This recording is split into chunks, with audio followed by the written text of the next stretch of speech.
Live from the LV Unscripted newsroom, this is Mike Goode, Colton Erkenbrack, and Jesse Edwards to bring you some important information. I'm a telegraph machine. And I'm done. Good. So, my friends, we've all seen the research, so we can't say what do you think, but what would you have guessed was the top language spoken in the world if you had guessed before you saw the research? I would have said English. I would have said Chinese, Mandarin. See, I would not have said any particular language because I would be wrong, and that turned out to be the case. So, without further ado, the 10 most spoken languages in the world. Now, number 10. Number 10 is fairly interesting, considering it should actually, in my opinion, be spoken by more people, being one of the main languages in the European Union. Number 10 is French with 128 million speakers. And this is primary and secondary languages. Okay. So. Cool. Because France, at least for a period of time, had one of the largest empires of the world. It's not really that surprising that a lot of people have it at least as a secondary language. Mm-hmm. Now, granted, this group didn't win World War II. They do come in fairly high on the list of total languages of the world. But number 9 on the top 10 list, German. Also, 128 million speakers. Probably the little decimals afterward are more than French. Yeah.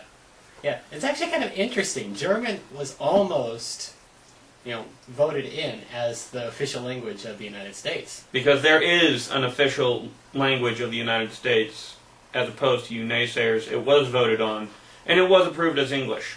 Yes. Yes. Because So we can't remember. have German because we end up saying phrases like, I am a tasty pastry. Yes. Yes. Ich bin ein Berliner.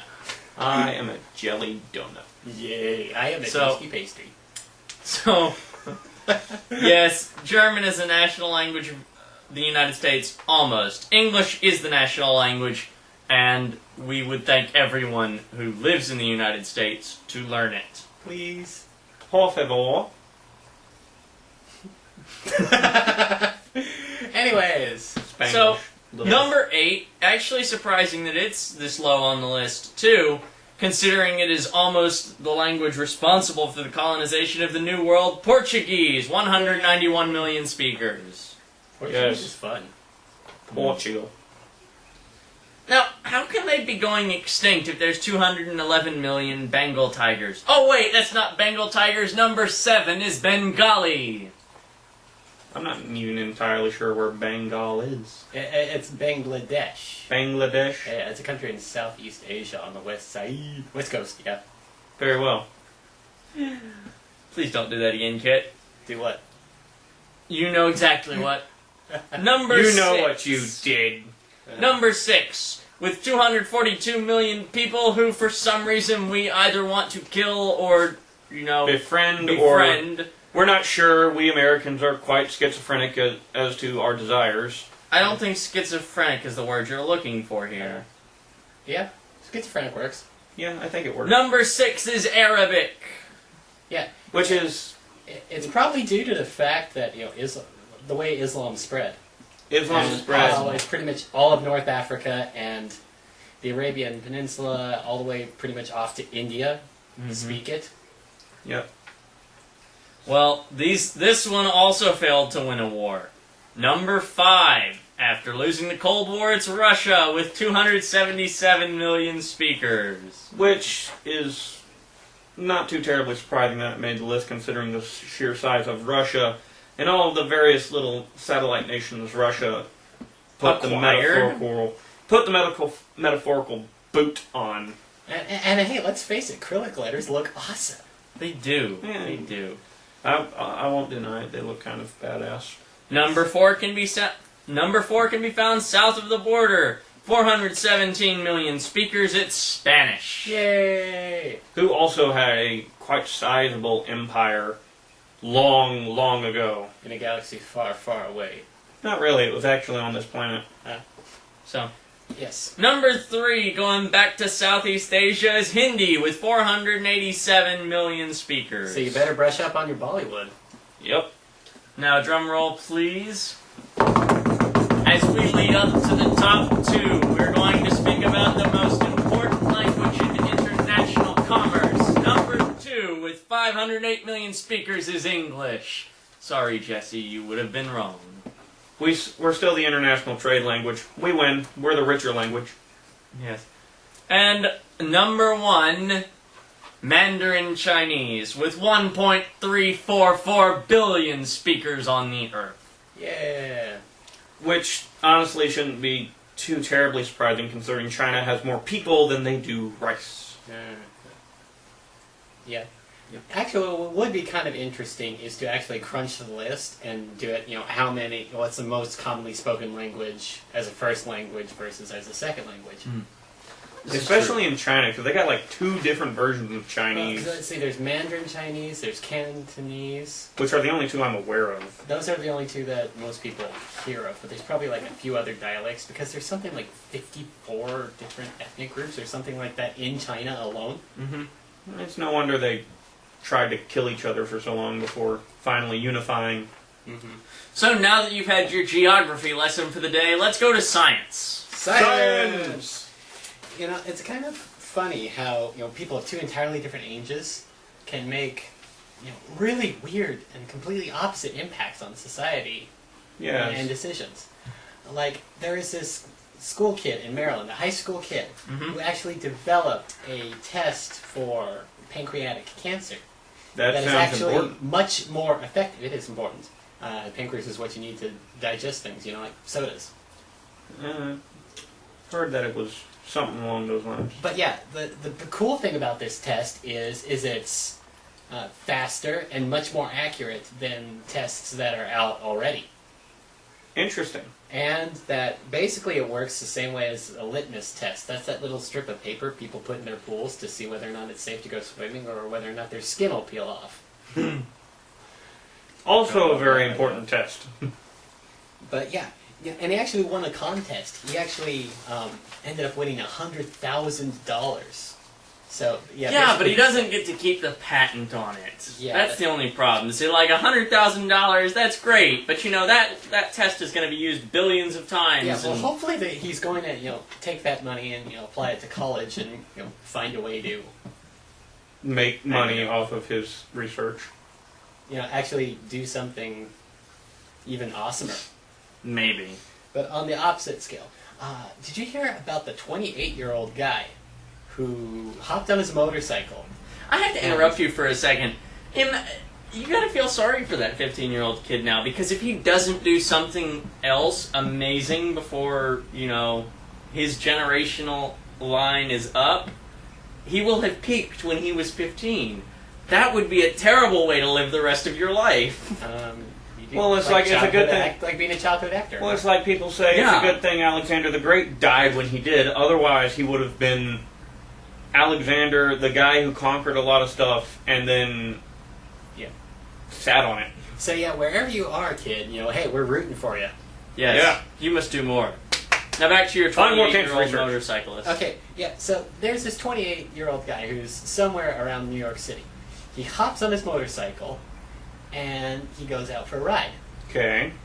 He is clocked at going 193 miles per hour. Oh, right. Okay. It's raining. I'm pretty sure those are NASCAR level. Yeah. It's raining, speeds. And it's really, really dark.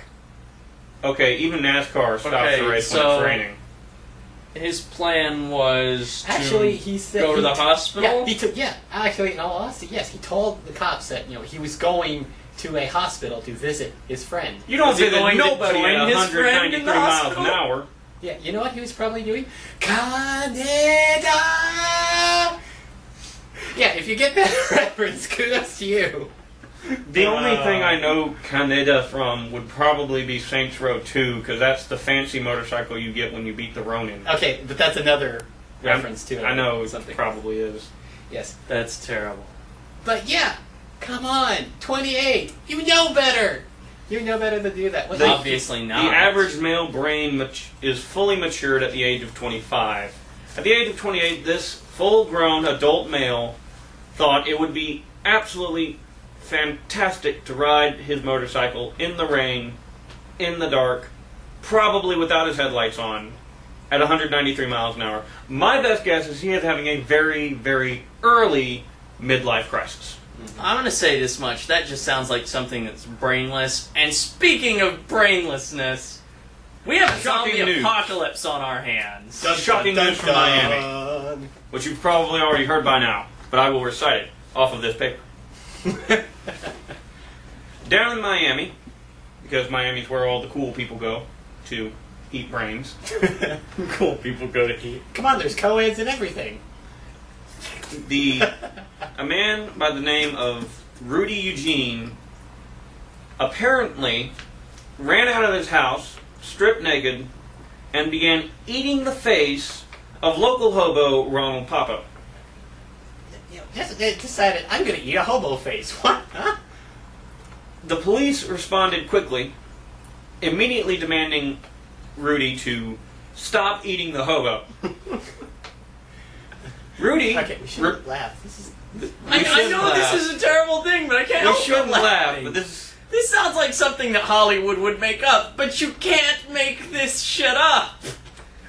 When Rudy refused to comply, he was shot, and shot again, shot a third time, and by this point, since Rudy had not stopped eating the hobo or died, the policeman panicked, assumed Rudy had become a zombie, and unloaded his pistol into the man. I want to thank that officer, because if it's true and he really did become a zombie, he may have just saved us all from a zombie apocalypse. It could have spread through the hobo. Fortunately, the hobo survived. Wait, he was alive when that happened? Yes, he was alive. He was being local hobo Ronald alive. had 75% of his face gnawed off by a potential zombie before the police managed to put Rudy Eugene out of his zombie-induced misery. Makes you itch, doesn't it? Itch? No, just goosebumps all over the place. Yeah. Potentially related, but by means of drug-induced zombiehood. Another report indicates a Maryland man admitted to dismembering his roommate, then eating his heart and portions of his brain before coming out of his drug-induced stupor, panicking, and turning himself into the police. I don't know. Jonathan Swift wrote a book exactly for this purpose. Jonathan Swift... I do not believe that eating the hobos is the... I do not believe eating hobos is the solution to our homeless epidemic.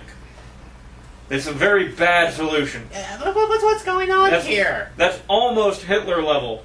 It's like... almost. It's like zombies with a side of fava beans. I mean, what's going on? The closest solution available as to the cause of this mysterious outbreak of cannibalism has been the increase in psycho drugs. Thank you. Psycho drugs, psychosis-inducing drugs in the black market. One such, known as on the street as bath salts, has been known to induce paranoia, various forms of psychosis, and violent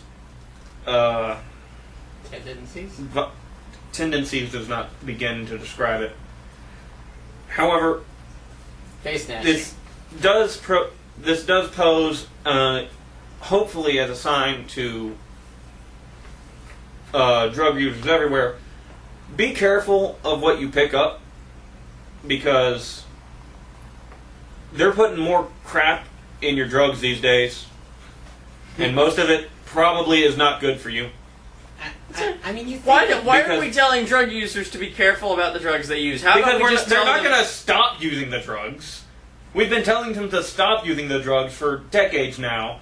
If they were going to stop using the drugs, they would have stopped by now. But why do you think AIDS is fairly prevalent in drug communities? Looks like we're almost out of time. Yeah. I'm just saying, if you're gonna do drugs, which you shouldn't, but if you're gonna do drugs, be careful where you get them from, because apparently they got the zombie drugs out now, and that shit's messed up. Yes, it is. It was just really, but yeah. So that's pretty much our LV Unscripted this week. Remember to check out the links down in the little description box thing. And remember, don't kill the Hitler baby unless he is a zombie Hitler baby. But you shouldn't be giving him the drug. You shouldn't be giving him the drugs to turn him into the zombie, anyways. Don't do drugs. Don't kill the Hitler baby. Don't give the Hitler baby drugs to turn him into a zombie, so then you can kill the Hitler baby. And don't eat hobo faces. And don't eat hobo faces. Hobos are people too.